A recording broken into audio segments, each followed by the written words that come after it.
সুচিত্রা ভট্টাচার্যের রচনা মিতিন মাসির সমগ্র থেকে নেওয়া সারান্ডায় শয়তান,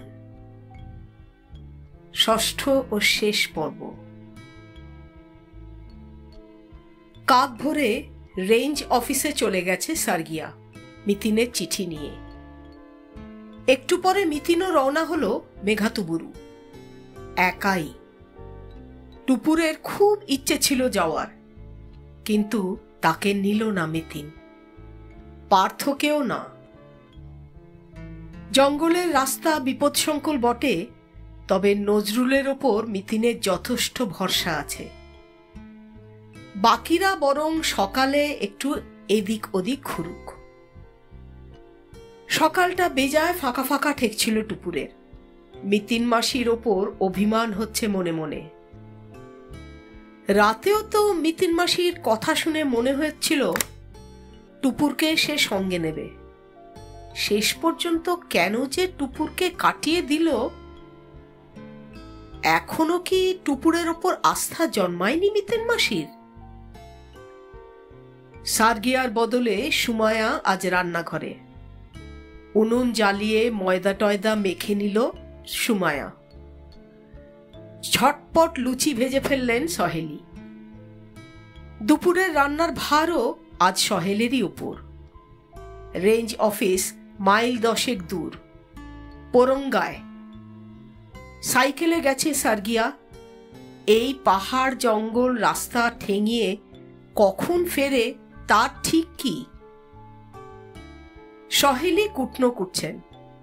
সুমায়ার সামনের কাঁঠাল গাছ থেকে একটা কচি এঁচড় পেড়েছিল সকালে। সহেলি আজ বড় করে এঁচড়ের ডালনা রাঁধবেন, সর্ষে দিয়ে ডিম। সুমায়া হাতে হাতে সাহায্য করছে তাকে। এমনিতেই অবশ্য সুমায়ার আজ অনেক কাজ। ঘরদোর পরিষ্কার করবে, জল টল তুলবে, কাচাকুচিও আছে কিছু। হারিকেনের চিমনিগুলোতে কালি পড়েছে, সেগুলো ভালো করে মোছার জন্য নির্দেশ জারি করেছেন সহেলি। পার্থ টুপুরকে বলল, চল আমরা একটু থলকোবাদটা সার্ভে করে আসি। অবনী বারান্দায় বেতের চেয়ারে বই পড়ছেন।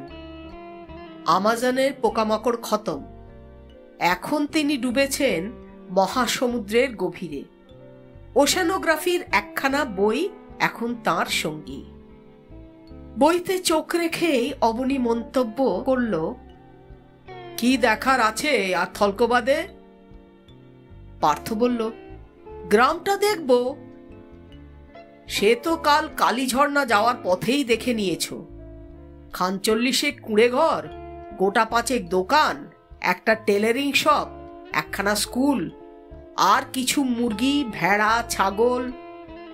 5টা দোকানে 3টে মুদিখানা, 2টো টি স্টল। সবচেয়ে বড় মুদিখানার মালিকটি মোটেই আদিবাসী নয়, এ আমি হলফ করে বলতে পারি। আই বাস, যাতায়াতের 2-4 মিনিটে আপনি এত কিছু নোট করে নিয়েছেন? ডিটেকটিভগিরি করি না ভাই, করলে অনেকের অন্ন মারা যেত। কথাটায় যেন সামান্য ঠেস আছে মিতিনের উদ্দেশ্যে। বোধহয় মনে মনে মেঘাতুবুরু যাওয়ার স্বাদ ছিল অবনীর। মিতিন তাকে একবারও ডাকেনি বলে তিনি ঈষৎ ক্ষুব্ধ। তার উপর উৎসাহ নিয়ে কাল রাতের কাহিনী যখন সবে শোনাতে শুরু করেছিল টুপুর, মিতিন তাকে নিষেধ করল। এটাও বোধহয় ক্ষোভের আর একটা কারণ। বুঝেছি, এবার গাত্রোত্থান করুন। অবনী বলল, আমি বেরোবো না, তোমরা যাও।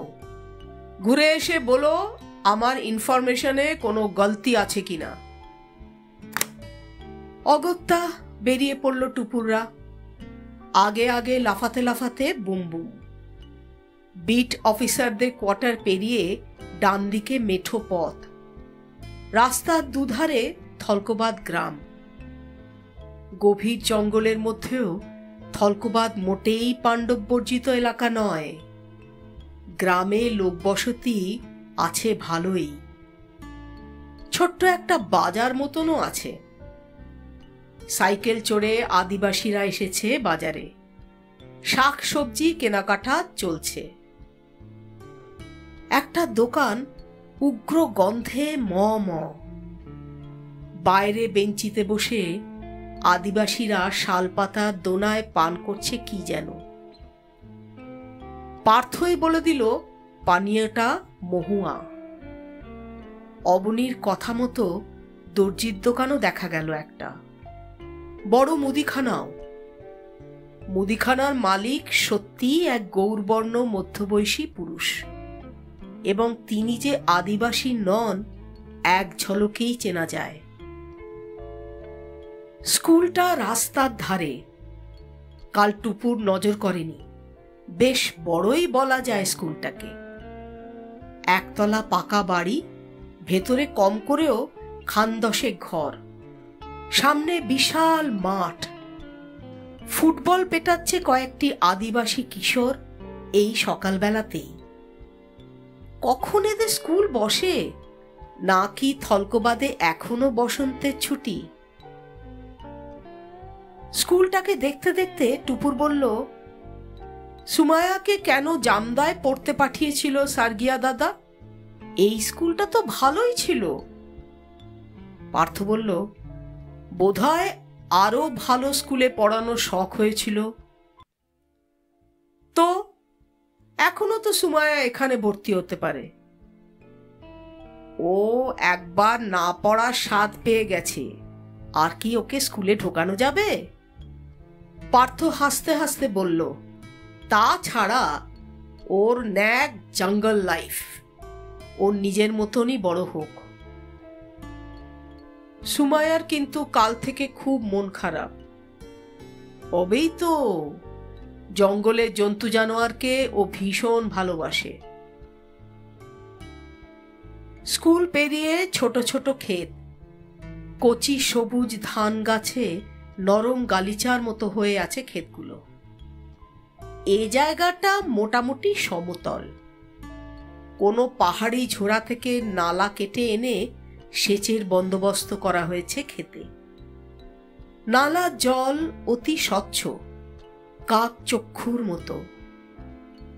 বুমবুম দৌড়ে গিয়ে জলটা ছুঁয়ে এলো, আবার যাচ্ছে ছুতে। খেলা। গ্রামের শেষে ফের জঙ্গল। প্রথমে হালকা, ক্রমশ ঘন। কচি শালপাতায় সবুজ হয়ে আছে গাছগাছালি। পাখি ডাকছে পিক পিক। গ্রামে চড়া রোদ ছিল, এখানে সূর্য অনেক নরম। জঙ্গলের মধ্যিখানে এক জায়গায় এসে দাঁড়িয়ে গেল পার্থ। বলল, চোখ বোঝ। কেন? বোঝ না। বুমবুম, তুইও চোখ বন্ধ কর। চোখের পাথা একটুখানি বন্ধ রাখতেই এক অপার্থিব অনুভূতি। প্রায় নিস্তব্ধ জঙ্গলে টুপ টুপ টুপ টুপ শব্দ হচ্ছে একটানা, যেন ফোঁটা ফোঁটা বৃষ্টি পড়ছে। পার্থ বলল, কিসের শব্দ বলতো? কিসের? ফুল ঝরছে অবিরাম, পাতা খসছে। শব্দটা দারুণ ভালো লেগে গেল টুপুরের। একটু হাঁটছে, দাঁড়িয়ে যাচ্ছে, শুনছে। সাদা সাদা ফুলে ছেয়ে আছে বনতল। বুমবুম আর টুপুর কোড়াচ্ছে ফুল, শুকছে ফুলগুলোকে। টুপুর বলল, একটা স্ট্রেঞ্জ ব্যাপার লক্ষ্য করেছো মেশো? শাল সেগুনের গাছের নিচে কত ফুল পড়ে থাকে, কিন্তু মহুয়া গাছের নিচটা একেবারেই ফাঁকা। মহুয়া গাছের ফুল কি ঝরে না? পার্থ মুচকি হাসল। ঝরে, কিন্তু থাকে না, সাফ হয়ে যায়। বুঝেছি। টুপুরও মুখ টিপে হাসছে। আদিবাসীরা ওই ফুল দিয়ে নেশা করার মহুয়া বানায়। শুধু নেশার কাজে নয়, মহুয়া ফুল ফল আরো অনেক কাজে লাগে রে। ওই ফুল কিংবা ফল সেদ্ধ করে খাদ্যবস্তু হিসেবে খায় আদিবাসীরা পেট ভরানোর জন্য। মহুয়া ফলের বীজ থেকে তেল বার করে ওরা রান্না বান্না করার জন্য। মহুয়ার খোল ব্যবহার হয় সার হিসেবে। গরু ছাগলেও খায়। ওই খোলের ধোঁয়ায় মশা পালায়। পার্থর বক্তৃতার মাঝেই বুমবুম চেঁচিয়ে উঠল, টুপুর দিদি, টুপুর দিদি, ওই দেখো খরগোশ। বুমবুমের গলার আওয়াজে খরগোশগুলো থমকে গেছে। পেছন ঘুরে সাঁ দৌড় লাগালো জঙ্গলে। পার্থ বুমবুমকে বলল, যাক, তোর তবে আর একটা অ্যানিমাল দেখা হয়ে গেল। টুপুর বলল, খরগোশগুলো কি লাভলি। ইস, মিতিন মাসি মিস করলো। কিচ্ছু মিস করেনি। তোর মাসি এখন আসল ওয়াইল্ড অ্যানিমালের পেছনে ছুটছে। টুপুর ভুরু কুঁচকে বলল, মেঘাতুবুরুতে মিতিন মাসি কি করতে গেল বলো তো? মনে হলো কাউকে ফোন টোন করবে। টেলিফোনের ছোট নোট বইটা তো নিয়ে গেল। শুধু ফোন? আরো কিছু প্ল্যান আছে হয়তো, আমাদের এখনই জানাতে চায় না। 10:30 বাজে। জঙ্গলে আর বেশিক্ষণ দাঁড়ালো না টুপুররা, ফিরছে। রেস্ট হাউসের কাছাকাছি এসে টুপুর দেখল কম্পাউন্ডে একখানা জিপ দাঁড়িয়ে। সঙ্গে সঙ্গে বুকটা ছলাৎ করে উঠেছে। মিতিন মাসি ফিরে এলো নাকি? আরো কাছে এসে ভুল ভাঙল। অন্য জিপ, JHK 729। ছোকরা সারথি ড্রাইভিং সিটে বসে কানে পালক ঘোরাচ্ছে। চাতালে উঠে টুপুর ভীষণ অবাক। বারান্দায় অবনীর পাশে মুকুল সিংহ, দুজনের হাতেই চায়ের কাপ। পার্থ বিস্মিত স্বরে বলল, আপনি কোত্থেকে? মুকুল গাল ছড়িয়ে হাসলেন, এসেছি কুমডিতে। আমাদের IITর এক প্রফেসর ফ্যামিলি নিয়ে এসেছে সারান্ডায়। জোর করে আমায় জামদা থেকে তুলে নিয়ে এলেন। জঙ্গলে ওর খুব ভয়। আমাকে না নিয়ে তিনি জঙ্গলে ঢুকবেনই না। আমার মতো প্যাংলা লোক নাকি ওদের বাঘ সিংহের হাত থেকে বাঁচাবেন। তা ওরা কোথায়? বললাম যে কুমডিতে রেস্ট হাউসে বিশ্রাম নিচ্ছেন। সেই খড়গপুর থেকে টানা এসেছেন। স্বামী স্ত্রী দুজনেই কাহিল। মুকুল চায় শেষ চুমুক দিয়ে কাপটা নামিয়ে রাখলেন। এই সুযোগে আমিও ভাবলাম আপনাদের সঙ্গে একটু মুলাকাত করে আসি। আমার বাড়িতে এসেছিলেন, সেদিন দেখা হলো না। ভালোই করেছেন। পার্থ ঘর থেকে চেয়ার টেনে এনে বসল। ফেরার পথে আর দেখা হতো কি না হতো? মুকুল বললেন, আপনাদের সারান্ডা ভ্রমণ তো শুনলাম খুব জমে উঠেছে। ম্যাডামও দিব্যি একটা কেস পেয়ে গেছেন।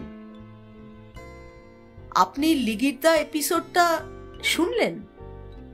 অবনীবাবু বলছিলেন, কি ডেঞ্জারাস কাণ্ড বলুন তো, জঙ্গলে জঙ্গিহানা। অবনী বললেন, কাল রাতেও তো কি সব কাণ্ড হয়েছিল। মাঝরাত্রিরে কারা নাকি জিপ নিয়ে ইন্সপেকশন বাংলো এসেছিল। তাই? তাই নাকি? কারা? টুপুর বলতে পারবে। এই টুপুর, বল না কি হয়েছিল। টুপুর ঢোক গিলল। কাল রাতের ঘটনাটার প্রচার চায় না মিতিন মাসি। মুকুলবাবুকে বলাটা কি উচিত হবে?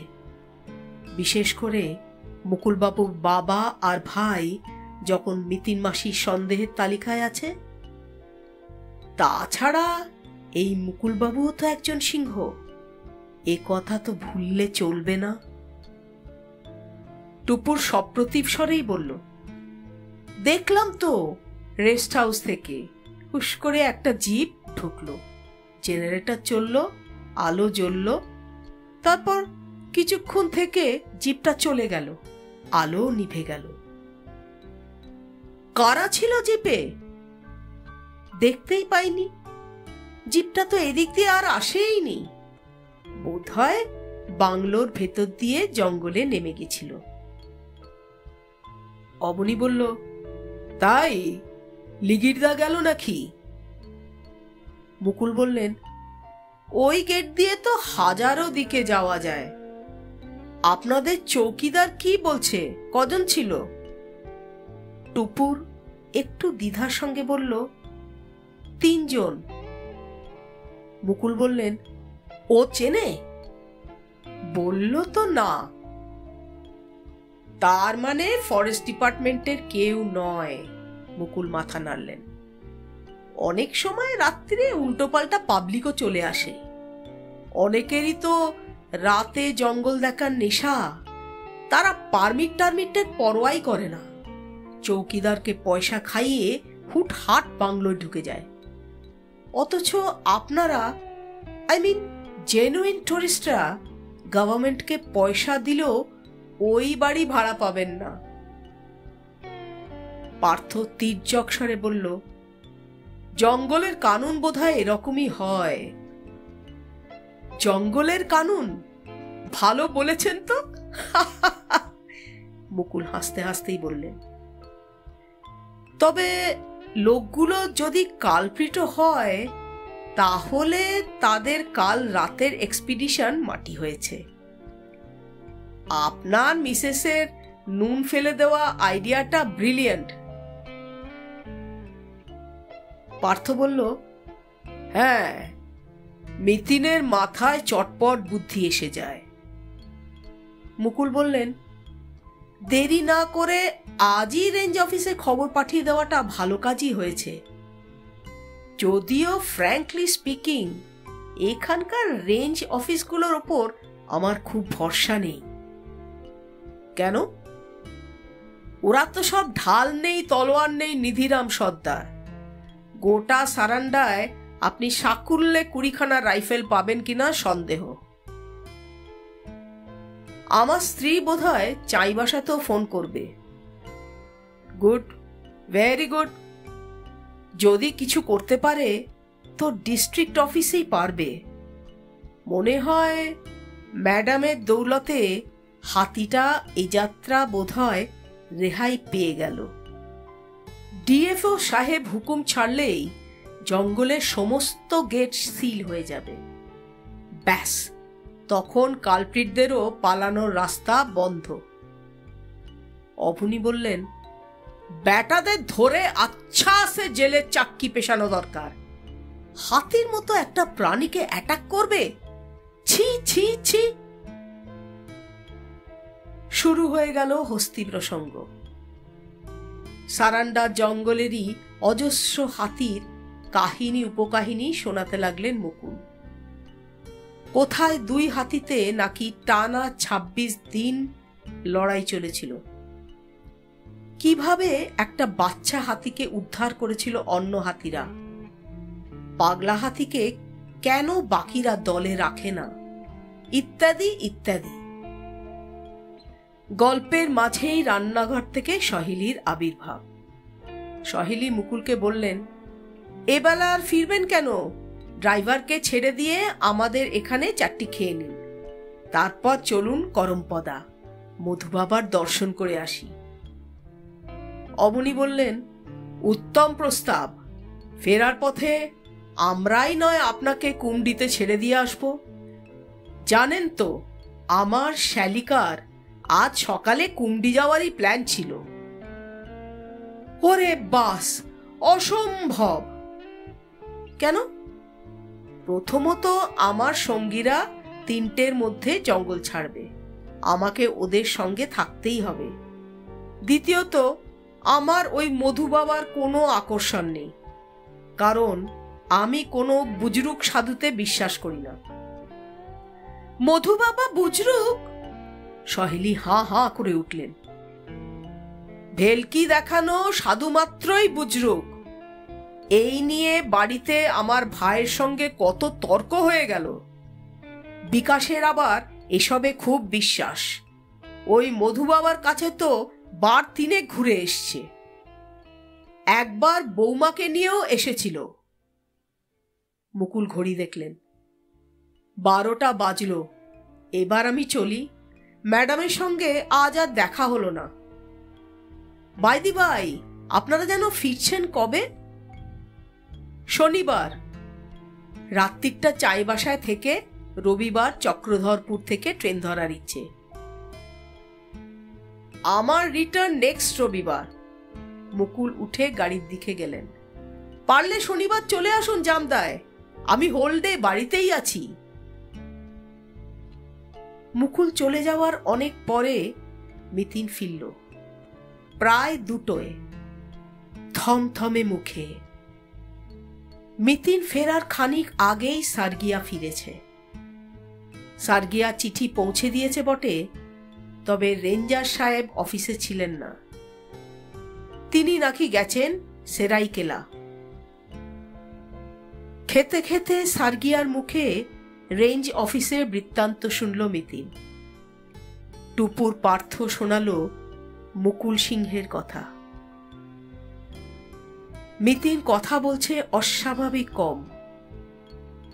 আহারের পর চাতালে হাঁটছে একা একা।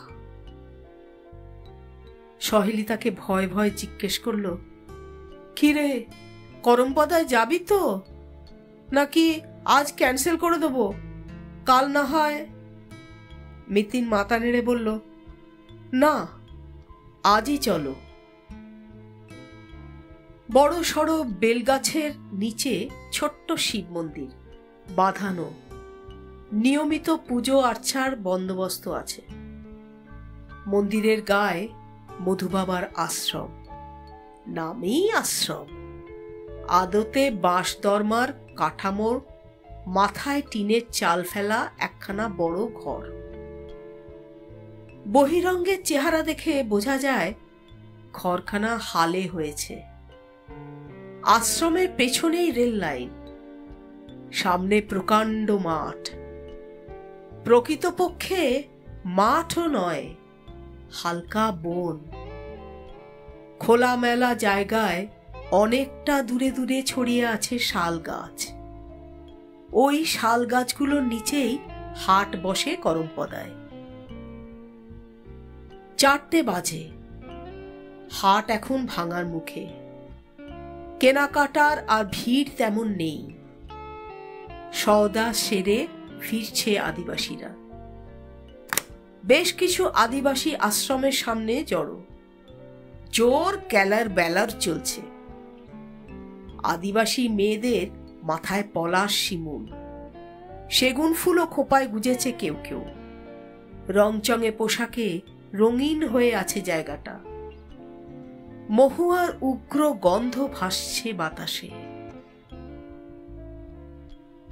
ভক্তদের সামনে ছোট একটা বেদিতে বসে আছেন মধুবাবা। বেদি মানে বেটে বেটে 4খানা শাল বল্লার খুঁটির উপর চেরা কাঠের পাটাতল। একা নন মধুবাবা, তার পাশে এক চেলাও বিরাজমান। গেরুয়া রঙের আলখাল্লা পরে আছেন মধুবাবা।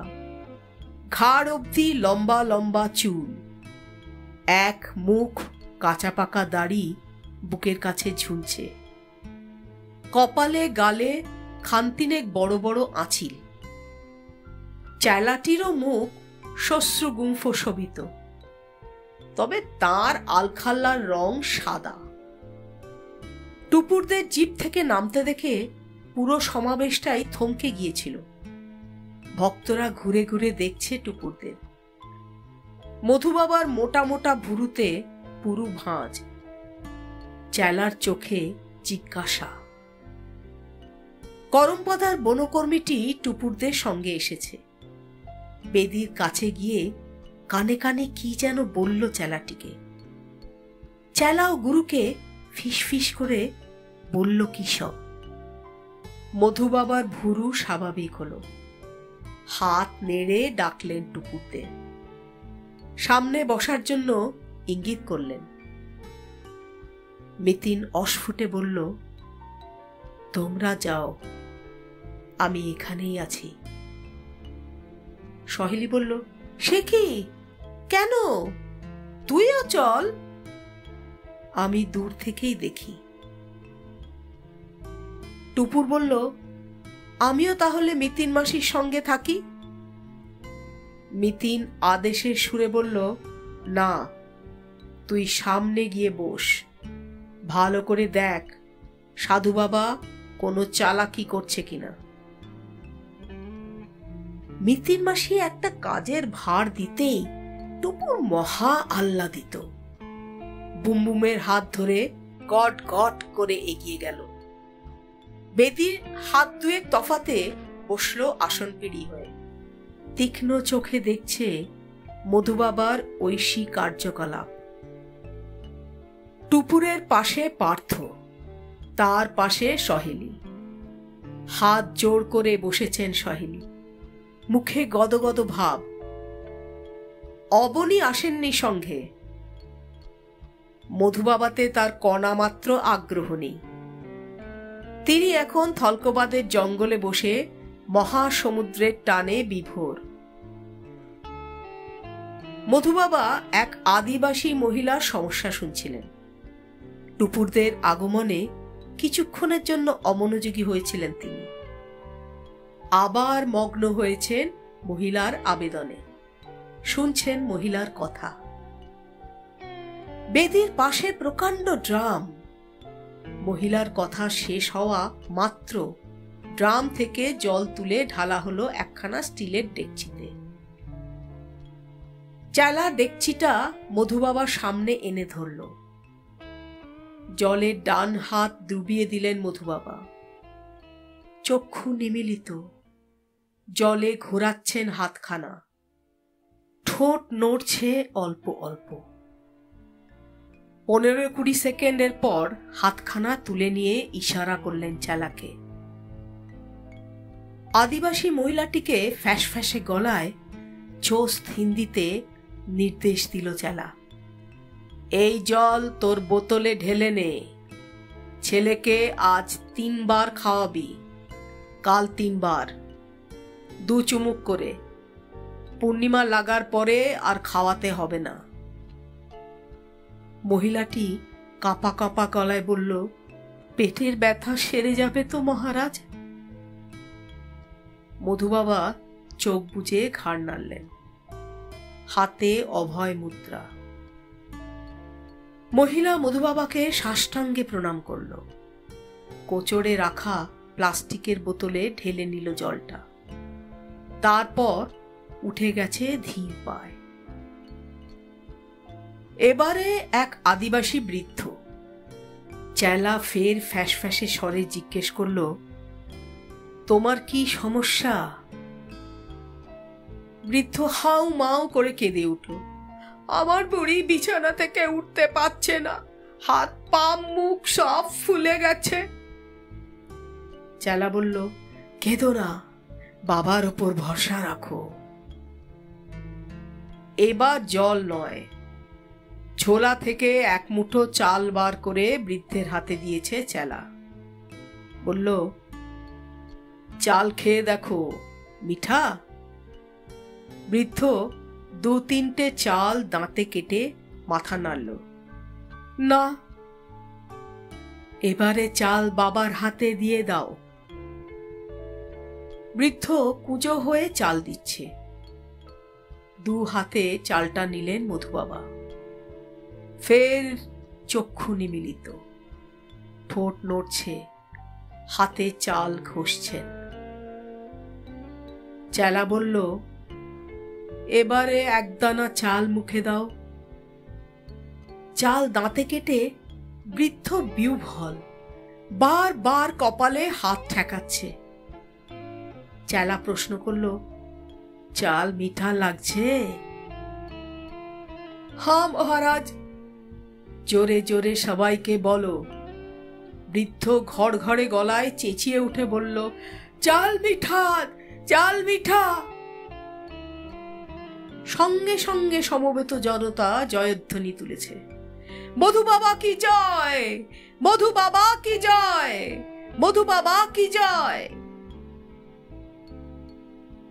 চেলা বলল, এই চাল এবার গিয়ে বউকে খাইয়ে দাও, জলে ভেজাবে না, সেদ্ধ করবে না, কাঁচা খাবে। বৃদ্ধ কোচরে চাল বেঁধে নিয়ে চলে গেল। টুপুর কয়েকটা ব্যাপার লক্ষ্য করছিল। 1 নম্বর, মধুবাবা বসে আছে নির্বাক হয়ে, যা বলার বলছে তার চেলা। 2 নম্বর, চেলাটির ভাষা বিশুদ্ধ হিন্দি, যা এই আদিবাসী অঞ্চলে অপ্রচলিত। শিষ্যটিকেও কি গুরু সঙ্গে এনেছেন? সবচেয়ে লক্ষণীয় বিষয়, কারুর কাছ থেকেই প্রণামী নিলেন না মধুবাবা। অনেক জায়গায় এরকম ক্ষেত্রে বাক্স টাক্স রেখে দেওয়ার নাকি চল আছে। ভক্তরা যে যা পারে সেই বাক্সে দিয়ে যায়। এখানে সেরকম কোনো বন্দোবস্তও নেই। যদি ভণ্ডামিটাই উদ্দেশ্য হয়, তাহলে বিনা পয়সায় খেল দেখাবেন কেন? মধুবাবার মুখে তৃপ্তির হাসি। দৃষ্টি পড়েছে বুমবুমের দিকে। একটা আঙুল নেড়ে বুমবুমকে ডাকলেন কাছে। বুমবুম নয়, সহেলিই উঠে দাঁড়িয়েছেন। ঢিপ করে একটা প্রণাম ঠুকলেন বেদিতে। নিজস্ব হিন্দিতে বলতে লাগলেন, আমাদের আশীর্বাদ করুন বাবা। মধুবাবা একটা হাত বাড়িয়ে দিলেন। চেলা বলল, বাবা আপনার হাত ধরতে চাইছেন। সন্মোহিতের মতো 2 হাতই বাড়িয়ে দিলেন সহেলি। মধুবাবার ডান হাতখানা ধরলেন, নিজের 2 হাতের মাঝখানে হাতটা রেখে ঘষছেন। একটু পরেই ছেড়ে দিলেন।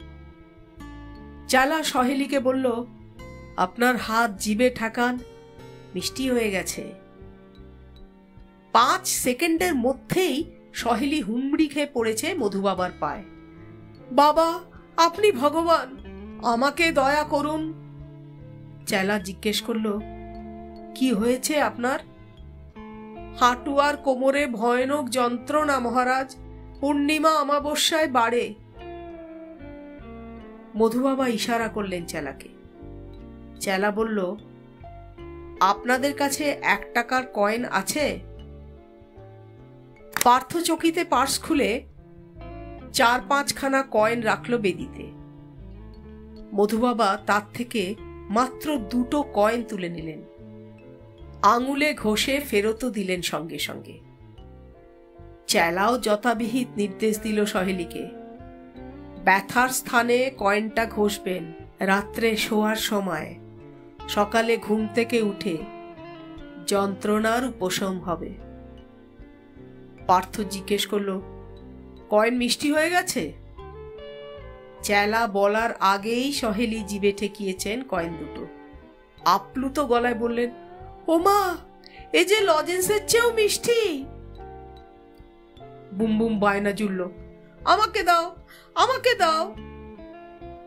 সহেলি মোটেই কয়েন 2টো হাতছাড়া করতে রাজি নন। বেঁধে ফেলেছেন আঁচলে। ঘন ঘন জয়ধ্বনি চলছে। এক এক আদিবাসীর এক এক সমস্যা। মধুবাবা কাউকে নিরাশ করছেন না। কারুর কপালে জুটছে মিষ্টি জল, কেউ বা পাচ্ছে মিষ্টি চাল। খোপার ফুল পর্যন্ত অবলীলায় মিঠে হয়ে যাচ্ছে মধুবাবার ছোঁয়ায়। টুপুর ধন্দে পড়ে যাচ্ছিল। কি ঘটছে ব্যাপারটা? এ তো ম্যাজিশিয়ানের হাত সাফাই নয়, মার হাতটাও তো মিষ্টি হয়ে গেছে। বুমবুমকে 2 খানা বেলপাতা দিলেন মধুবাবা। 2টো পাতাই যেন গুড়। কি করে সম্ভব? তাহলে কি অলৌকিক ক্ষমতা বলে সত্যি কিছু আছে? মুগ্ধ হয়েছে পার্থ। বলল, তোর মাসি পেছনে দাঁড়িয়ে করছেটা কি? ডেকে আন, দেখুক। বটেই তো, মিতিন মাসি না দেখলে হয়। টুপুর ভিড় টপকে পেছনে এলো। এদিক ওদিক খুঁজল মিতিনকে। কোথায় গেল মিতিন মাসি? এখানেই তো ছিল। নজরুলও ভিড়ে মিশে মধুবাবার কাণ্ড কারখানা প্রত্যক্ষ করছিলেন। টুপুরকে দেখে সরে এলেন। এবার যাবে নাকি? মা কি এখনই নড়বে? মিতিন মাসি গেল কোথায়? দিদি তো লেভেল ক্রসিং এর দিকে গেলেন। শখানেক গজ দূরে লেভেল ক্রসিং, কয়েকটা রেলের কোয়ার্টার মতন আছে ওদিকে। তার পেছনেই জঙ্গল। ওটাই তো ফেরার রাস্তা। ওখানে কেন গেছে মিতিন মাসি? টুপুর একাই এগিয়ে গিয়ে দেখবে কিনা ভাবছে, তখনই দেখা গেল মিতিনকে। কাঁধে ক্যামেরাখানা ঝুলিয়ে হনহনিয়ে ফিরছে। কাছে এসে হাসল মিতিন। গোটা কয়েক স্ন্যাপ নিলাম রে করমপদার। সব জায়গারই কিছু কিছু স্মৃতি থাকে। মিতিনের হাসি সামান্য চওড়া হলো। তোর মাকে এবার ডাক, বিকেল ফুরিয়ে এলো। অন্ধকারে ফিরতে বড়দির ভালো লাগবে। বনকর্মীটিও চলে এসেছে। তাকে দিয়ে সহেলীদের ডাকিয়ে জিপে বসল মিতিন। গাড়ি গতি নিয়েছে। মিতিন জিজ্ঞেস করল, কেমন দেখলে মধুবাবাকে? সহেলী এখনো ঘোরে। বললেন, তুই যে কি মিস করলি মিতিন, একবার যদি বাবাকে ছুঁয়ে আসতিস। দুপুরের গোমড়া ভাবটা কেটে গেছে মিতিনের।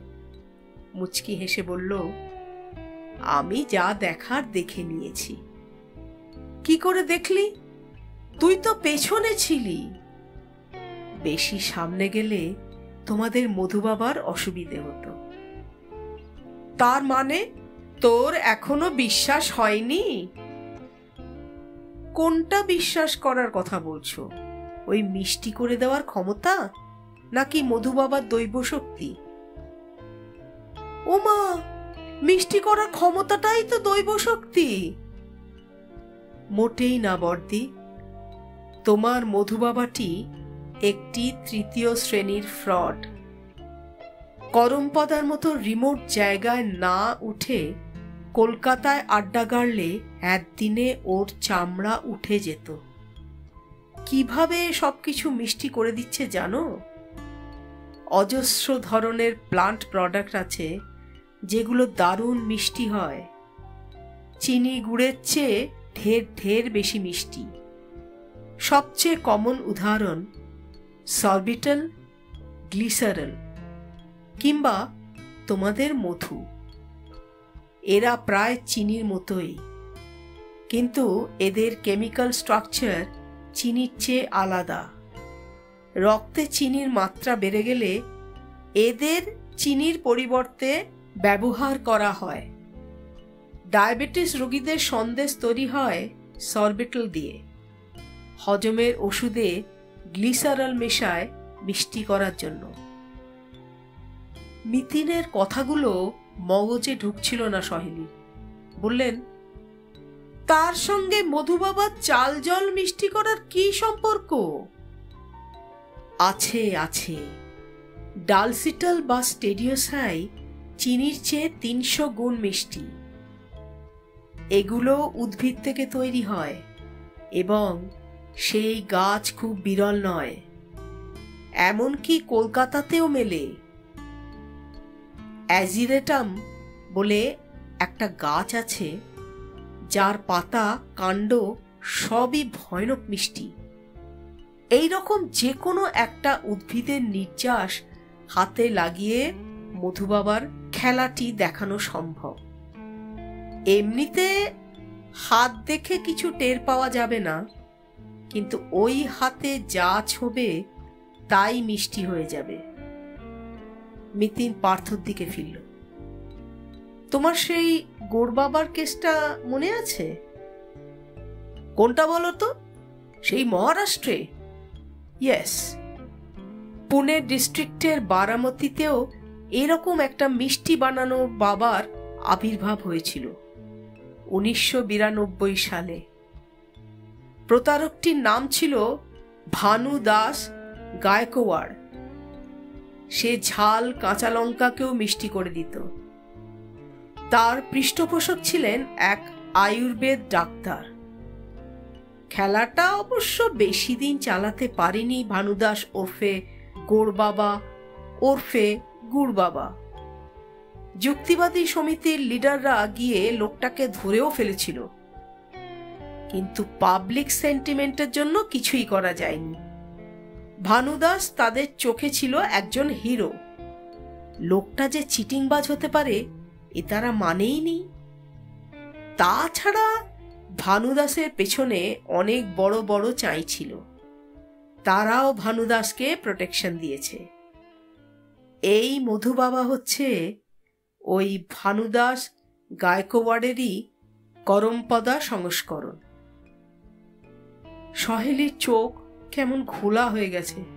বললেন, তাই হাতে রস মাখিয়ে রাখে? উনি তোমাকে কি দিয়েছেন? মিঠে জল? না, একজোড়া কয়েন। রেস্ট হাউসে ফিরে গিয়ে সার্গিয়াকে বলো ভালো করে কেরোসিন দিয়ে মুছে দিতে, তারপর চুষো। এক ফোঁটা মিষ্টি পেলে বলো আমায়। কিন্তু এখানে যে সকলের অসুখ সেরে যাচ্ছে। এখানকার আদিবাসীদের শরীর খুব পলকা নয়। হাজার হাজার বছর ধরে এরা জঙ্গলে রয়েছে। বেশিরভাগ অসুখ বিসুখ এদের শরীরই প্রতিরোধ করতে পারে। নিতিন হাসল। তাছাড়া দৈব ওষুধের মজাটা তো এরকমই। 10 জনের মধ্যে একজনের অসুখ এমনিই সারে। আর তখন দৈব ওষুধের প্রচারে গগন ফাটে।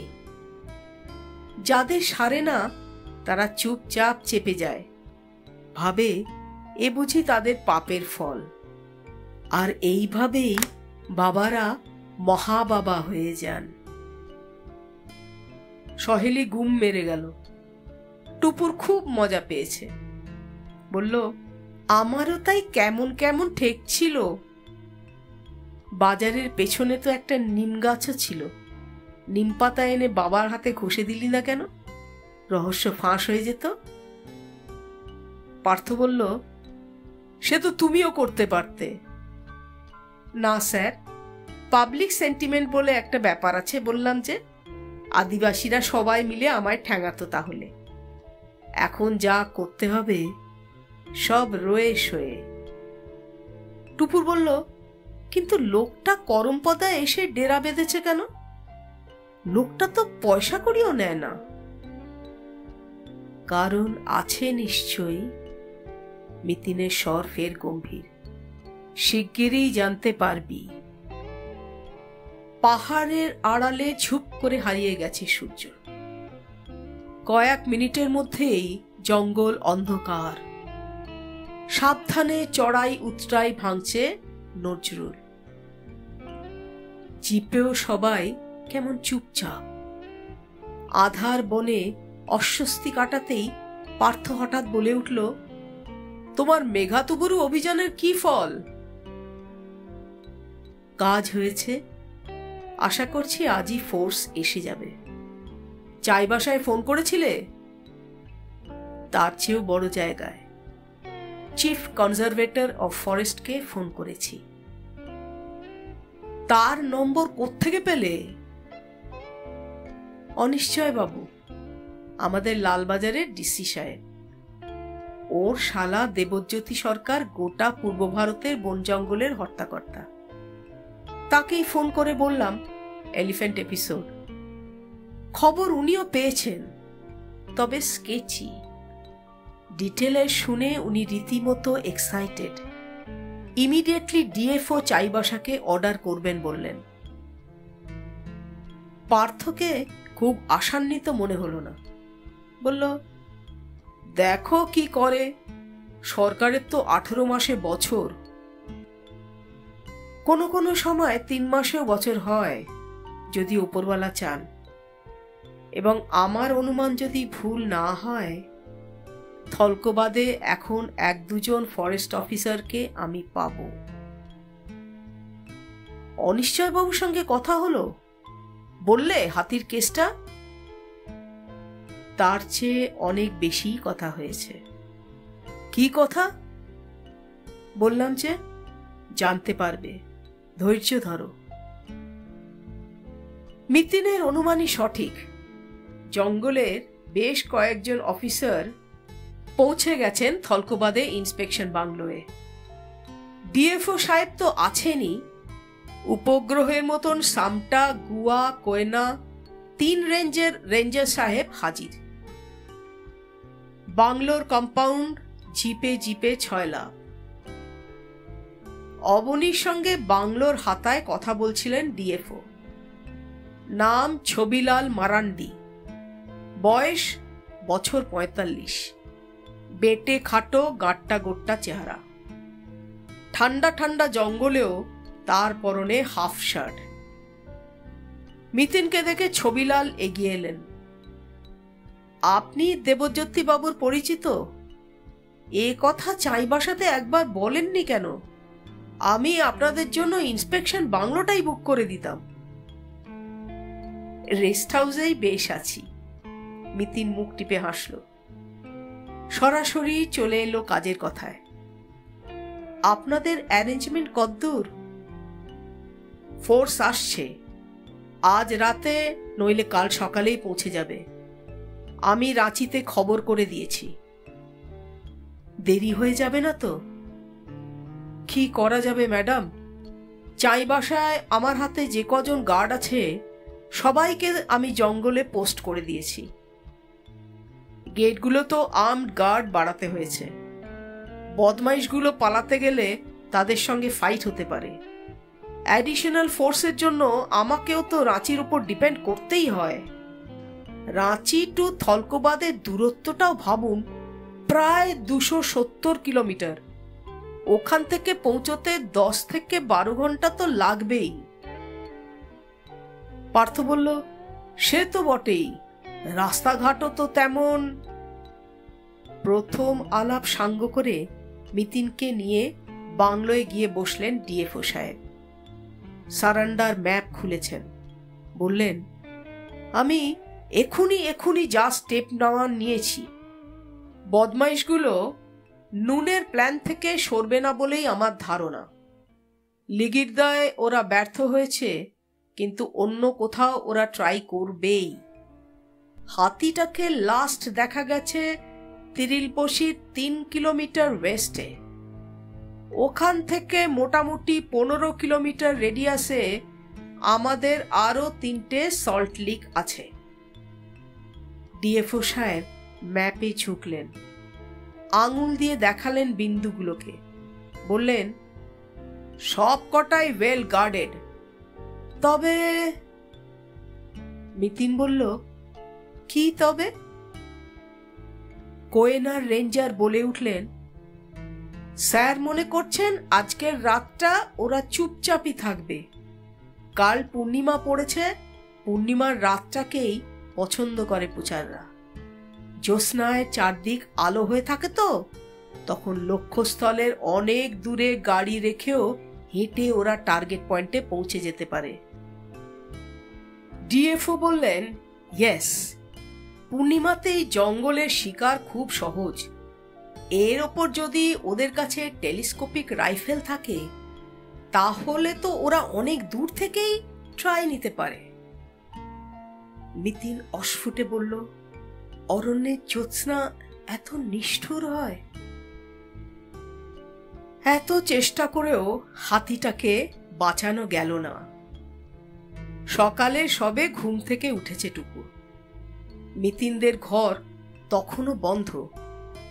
সুমায়া হাঁপাতে হাঁপাতে এসে খবর দিল, কাল রাতেই খুন হয়ে গেছে হাতিটা। টুপুর উদ্ভ্রান্তের মতো মিতিনদের দরজায় ধাক্কা দিল। চোখ কচলাতে কচলাতে বেরিয়ে মিতিনও হতচকিত। তুমি খবর পেলে কোত্থেকে? সুমায়া ফুপিয়ে কেঁদে উঠল। ফরেস্ট গার্ড এসে খবর দিয়ে গেল দিদি, শয়তানরা ওকে লিগিরদাতেই মেরেছে। লিগিরদা? একসঙ্গে টুপুর আর মিতিনের গলা থেকে বিস্ময় ঠিকরে এলো।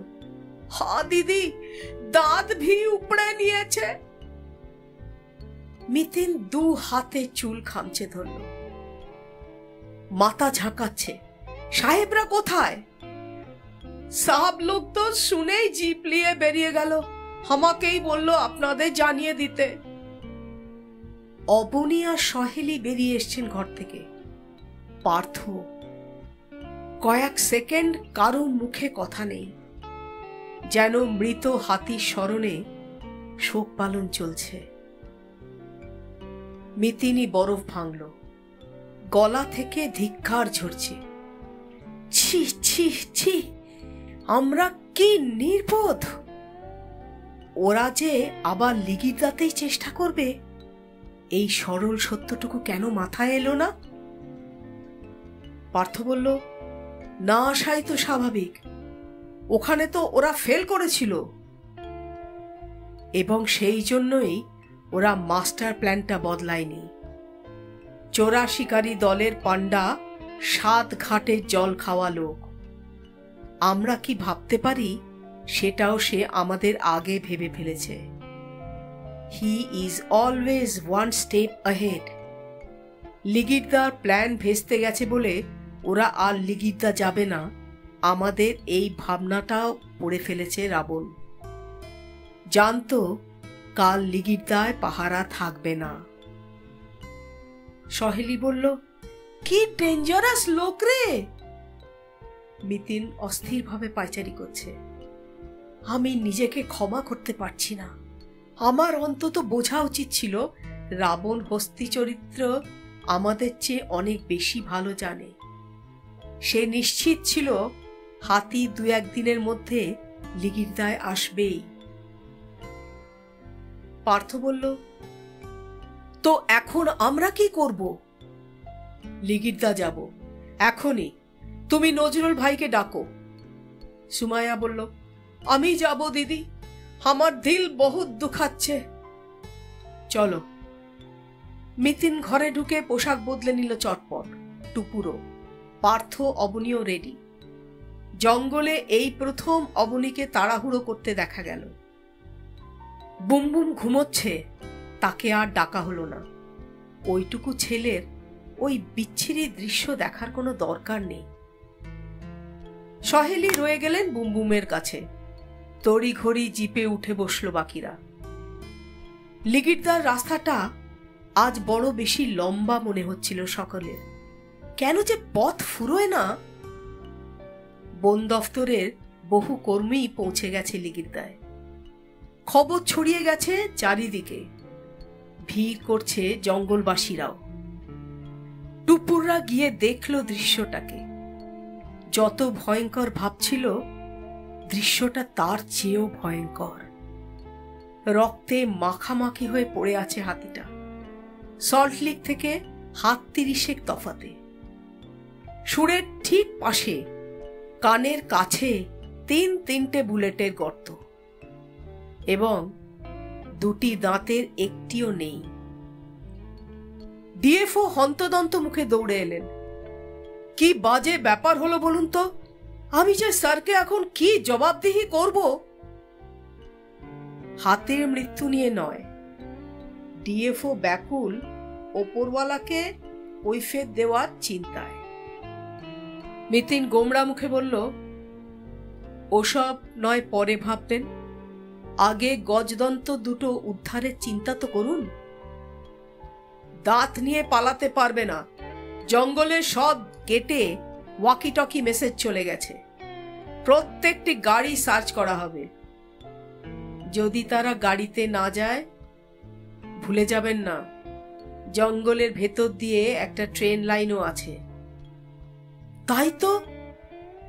ডিএফওর চোখও ঘোলাটে হয়ে গেল। এটা তো ভাবিনি।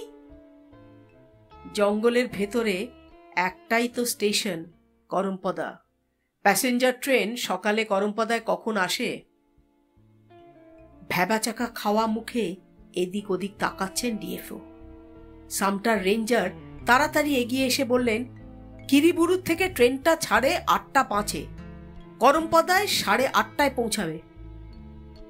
ডিএফও ঘড়ি দেখে লাফিয়ে উঠলেন, সর্বনাশ, 7টা যে বেজে গেছে।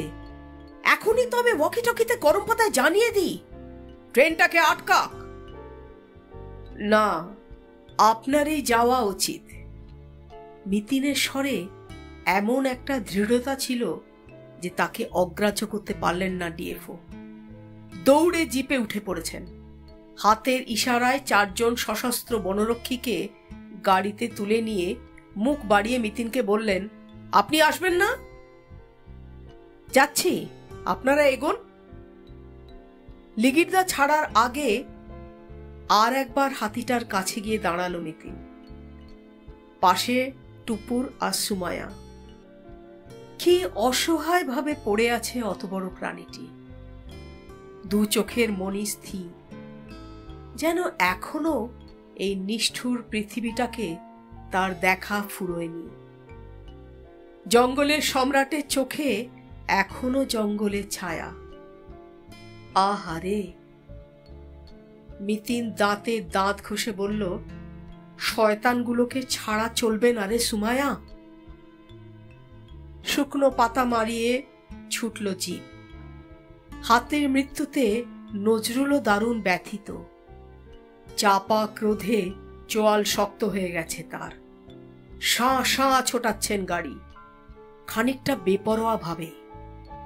মিনিট 15-র মধ্যে আগের জিপটাকে ধরে ফেলল নজরুল। করমপদার গেটে পৌঁছে জোরে জোরে হর্ন বাজাচ্ছেন ডিএফও। বনকর্মীটি দৌড়ে এলো।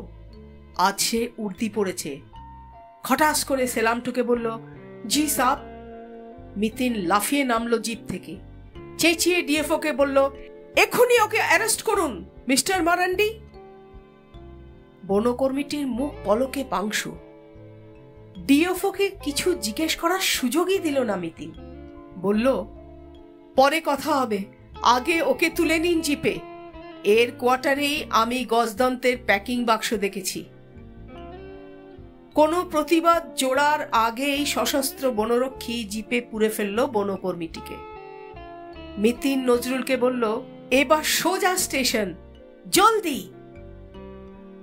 পার্থ কবজি ঘুরিয়ে ঘড়ি দেখল, 8:28। ট্রেন বেরিয়ে যায়নি তো? রোমাঞ্চকর অভিযানের সঙ্গী হয়েও অবনী রীতিমতো উত্তেজিত। হাত মুঠো করে বললেন, পেয়ে যাব মনে হচ্ছে। প্যাসেঞ্জার ট্রেন কি আর ঠিক টাইমে আসবে? অবনীর অনুমানই সঠিক।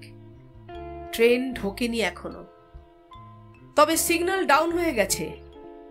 বেশ কিছু লোক অপেক্ষা করছে ট্রেনের জন্য। প্ল্যাটফর্মের অন্য প্রান্তে একটা বড় সড়ো জটলা।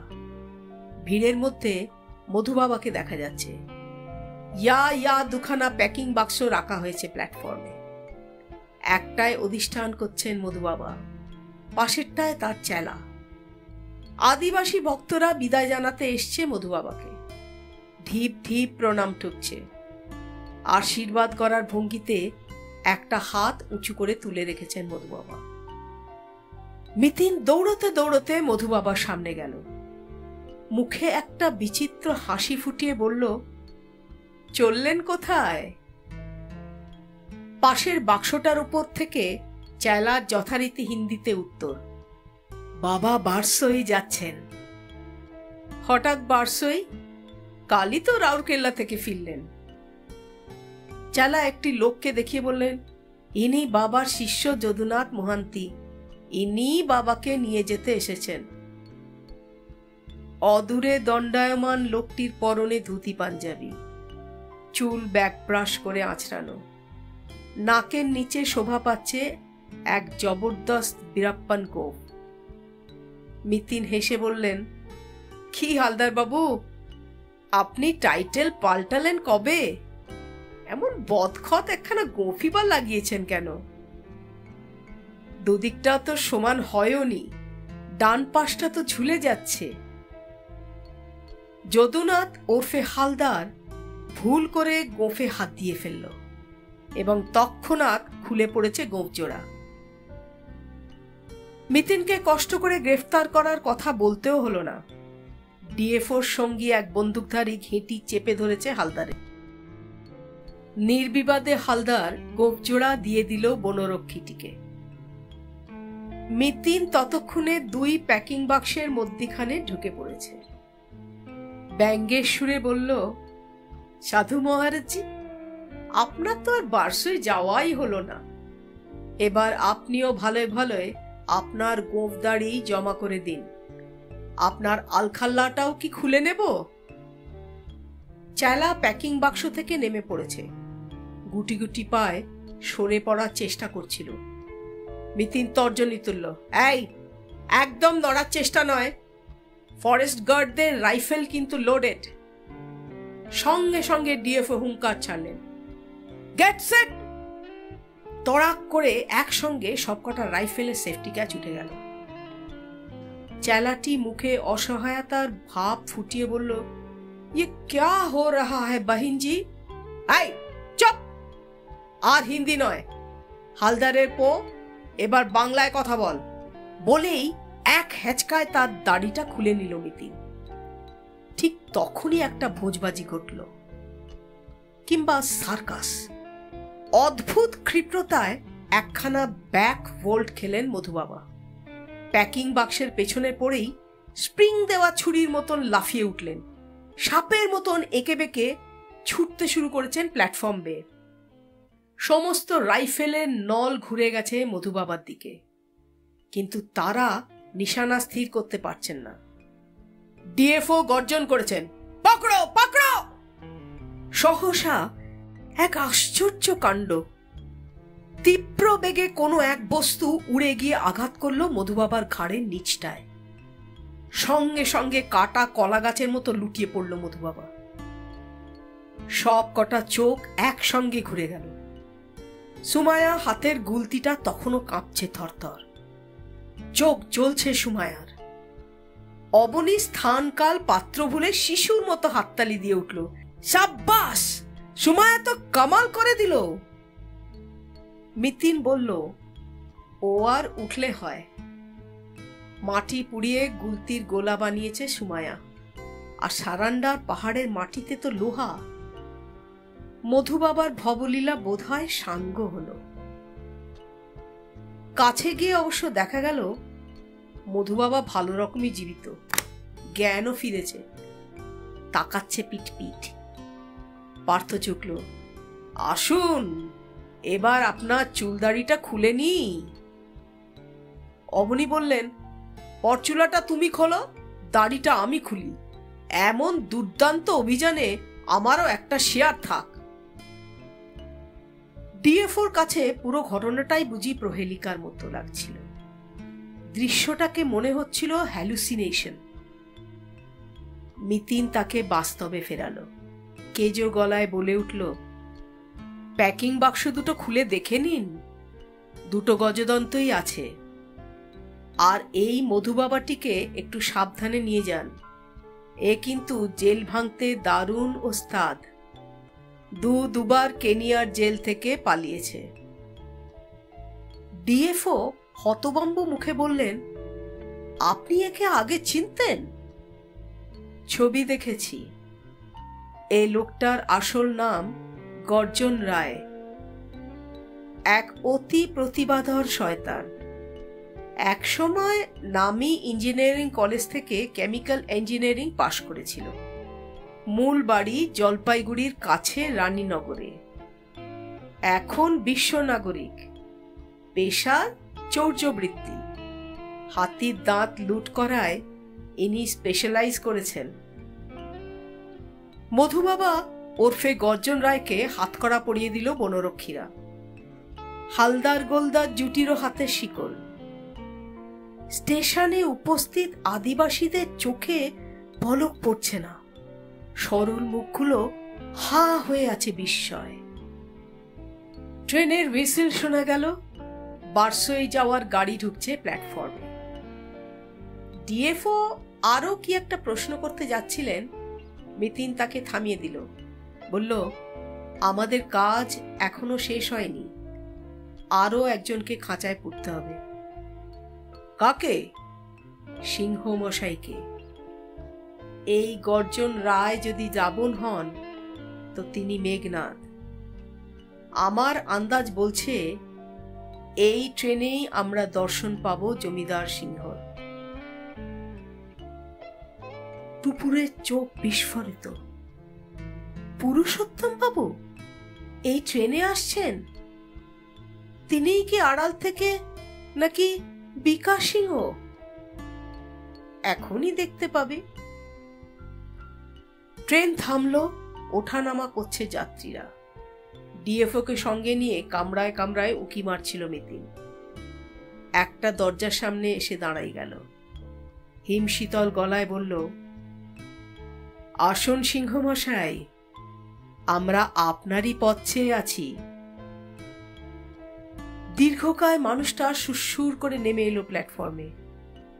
টুপুরের গলা দিয়ে শব্দ ঠিকরে এলো, আরে এ যে মুকুল বাবু।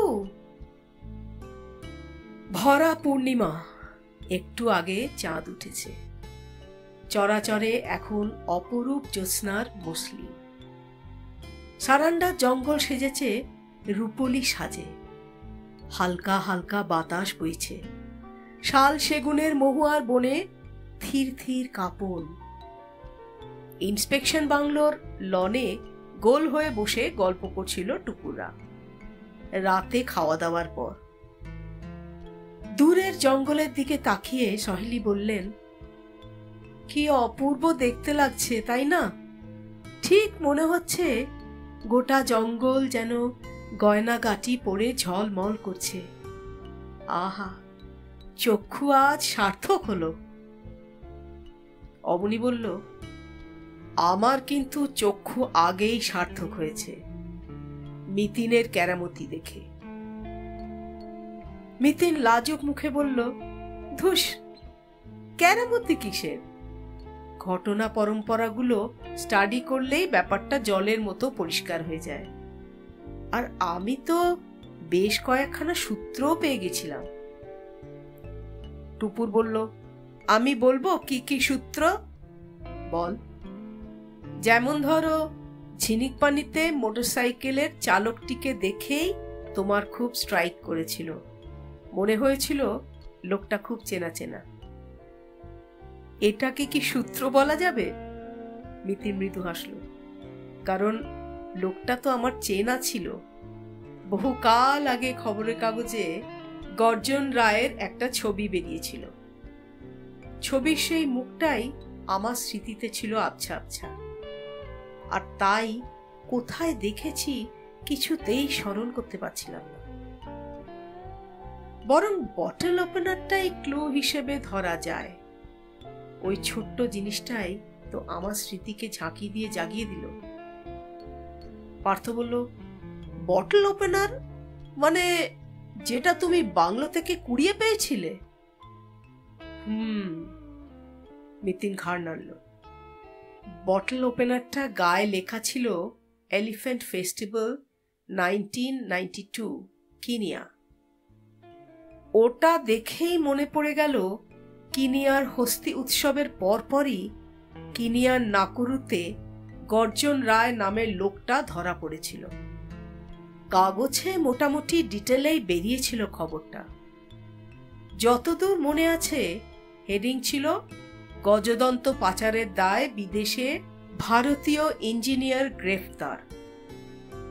মনে আসার সঙ্গে সঙ্গে ছবিটাও চোখের সামনে ভেসে উঠল।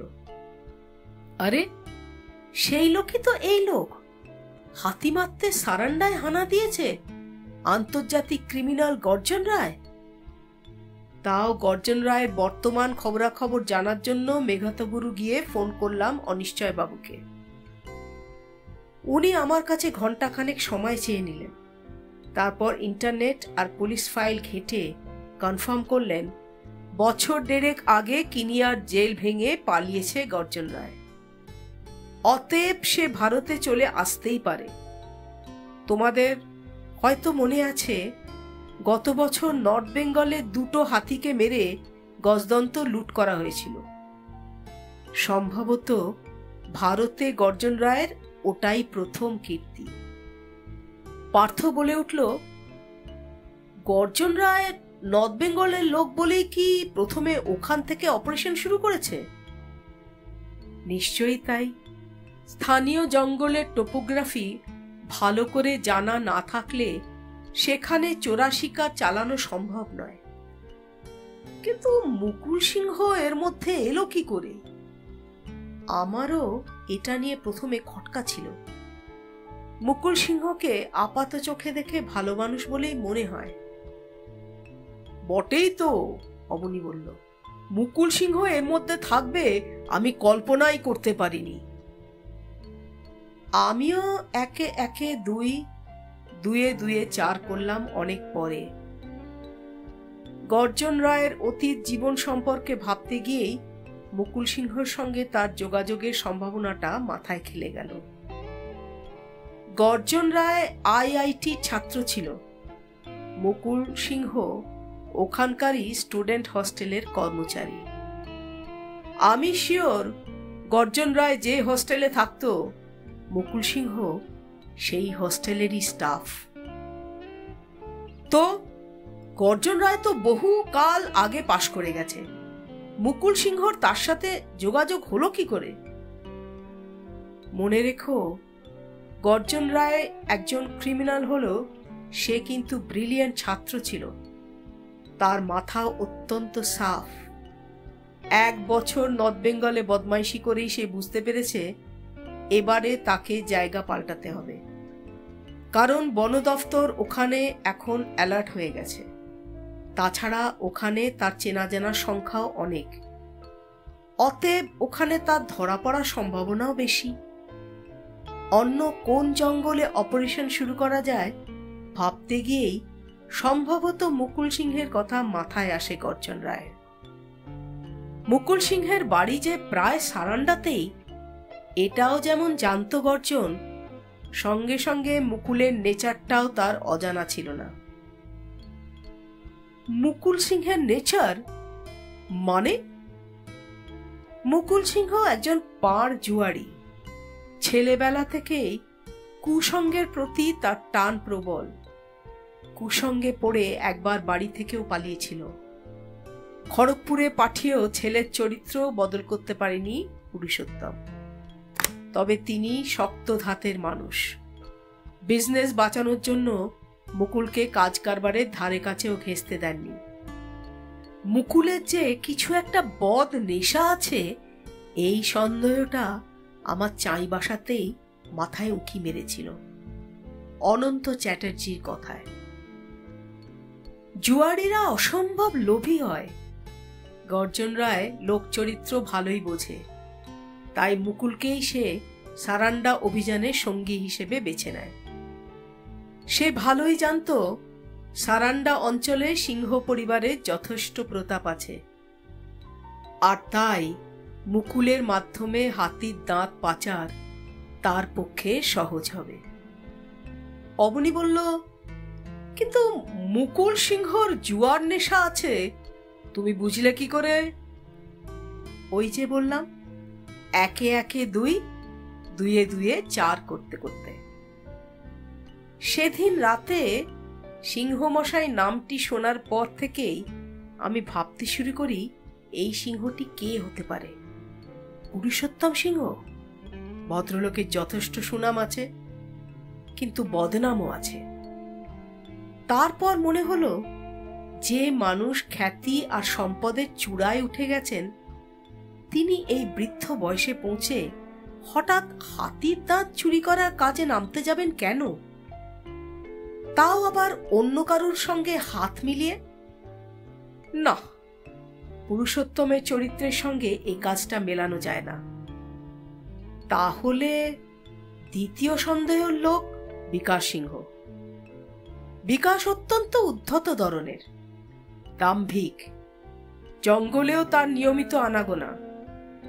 তার দিকে সন্দেহের তীর যাওয়াটা স্বাভাবিক, বিশেষ করে পাগলা হাতি মারাটা সে যখন তেমন কোনো অন্যায় বলে মনেও করে না। পাশাপাশি আর একটা চিন্তাও মনে এলো, বিকাশ তার দাদার তুলনায় জীবনে অনেক বেশি সফল। ব্যর্থ দাদার ওপর তার তো কিছুটা করুণাই থাকা উচিত, অথচ দাদার ওপর তার যথেষ্ট বিতৃষ্ণা। এমনকি সে দাদার বন্ধু বান্ধবদেরও পছন্দ করে না। নিশ্চয়ই কোনো কারণ আছে এর পেছনে। আগুন ছাড়া তো আর ধোঁয়া হয় না।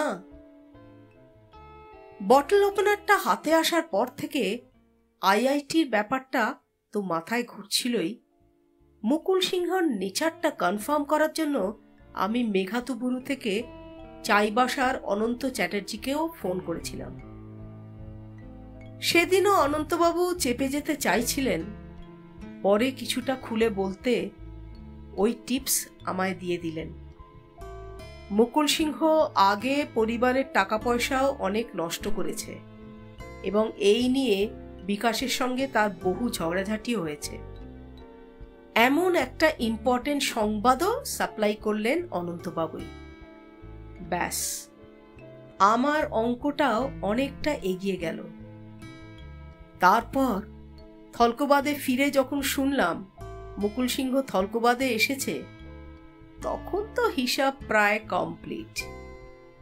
টুপুপুট করে বলে উঠল, হ্যাঁ, মুকুলবাবু খুব মিথ্যে কথা বলেন। কি করে বুঝলি? সেদিন থলকোবাদে এসে বললেন তার পরিচিত ভদ্রলোকেরা নাকি খড়গপুর থেকে টানা জিপে এসেছেন, অথচ জিপের নাম্বারটা পশ্চিমবঙ্গের নয়, ঝাড়খণ্ডের। আগে বলিসনি কেন? লজ্জা লজ্জা মুখে টুপুর বলল, তখন মাথায় আসেনি, এক্ষুনি মনে এলো। এই খুঁটিনাটিগুলো তো আগেই লক্ষ্য করা উচিত। মিতিন ভারিক্কি স্বরে বলল, গাড়ির নাম্বার ছাড়া আর কিছু মনে আসছে মুকুলবাবু সম্পর্কে? টুপুর মাথা চুলকে বলল, আর কি বলতো? লোকটা বারবার আমাদের সারান্ডার জঙ্গলে থাকতে নিষেধ করছিল। হার্ডকোর ক্রিমিনাল তো নয়, কিছু টাকার লোভে এ কাজে নেমেছে। তাই পাছে আমরা ওকে জঙ্গলে আবিষ্কার করে ফেলি, এই অস্বস্তিটা ওর মনে কাজ করেছে।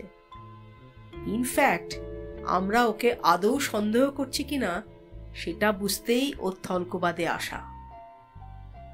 পার্থ বলল, যা, শুধু এই জন্য থলকোবাদে আসবে কেন?